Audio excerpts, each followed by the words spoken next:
जय श्री राम। आइए आप सब सुनने शक्तिला एकादशी की संपूर्ण कथा 13 या 14 जनवरी को जरूर सुने। इस कथा को सुनने से घर परिवार में मंगल, ऊर्जा, शांति और सौभाग्य का वास होता है।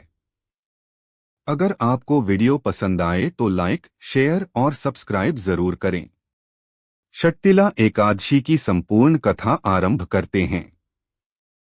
विष्णु भगवान की जय, लक्ष्मी माता की जय, सब देवी देवता की जय। प्राचीन काल की बात है। एक नगर में एक अत्यंत गरीब ब्राह्मण स्त्री रहती थी। वह बहुत धर्मपरायण थी और पूरे मन से भगवान विष्णु की भक्ति करती थी। वह नियमित रूप से व्रत, पूजा और जप करती थी, लेकिन अपनी गरीबी के कारण दान नहीं कर पाती थी। उस स्त्री ने कई वर्षों तक कठोर तपस्या और व्रत किए। एक दिन भगवान विष्णु एक ब्राह्मण का रूप धारण करके उसके घर आए। उन्होंने उससे भोजन मांगा। उस स्त्री के पास देने के लिए कुछ भी नहीं था। उसने घर में रखी थोड़ी सी मिट्टी उठाकर भगवान को दे दी, क्योंकि उसके पास और कुछ नहीं था। भगवान विष्णु ने वह मिट्टी स्वीकार कर ली और चले गए। कुछ समय बाद उस स्त्री की मृत्यु हो गई। उसके पुण्य से वह स्वर्ग पहुंची, लेकिन वहां उसका भवन मिट्टी का बना हुआ था।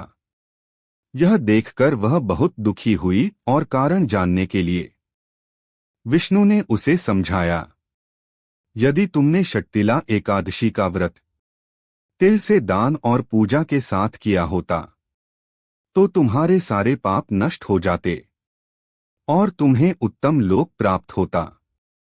भगवान की कृपा से उसे पुनः पृथ्वी पर शक्तिला एकादशी का व्रत करने का अवसर मिला।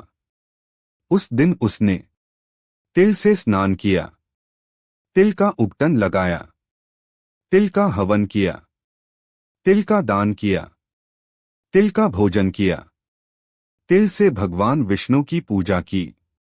इस प्रकार 6 प्रकार से तिल का प्रयोग किया। उस व्रत के प्रभाव से उसके सभी पाप नष्ट हो गए और मृत्यु के बाद उसे वैकुंठ लोक की प्राप्ति हुई। तभी से इस एकादशी का नाम पड़ा शक्तिला एकादशी। कथा का फल, श्रवण व पाठ का महत्व। जो व्यक्ति इस कथा को पढ़ता या सुनता है, श्रद्धा से शक्तिला एकादशी का व्रत करता है, तिल का दान करता है, उसके पाप नष्ट होते हैं, दरिद्रता दूर होती है, रोग और कष्ट कम होते हैं, अंत में भगवान विष्णु की कृपा प्राप्त होती है। कथा समाप्ति मंत्र पढ़ना शुभ।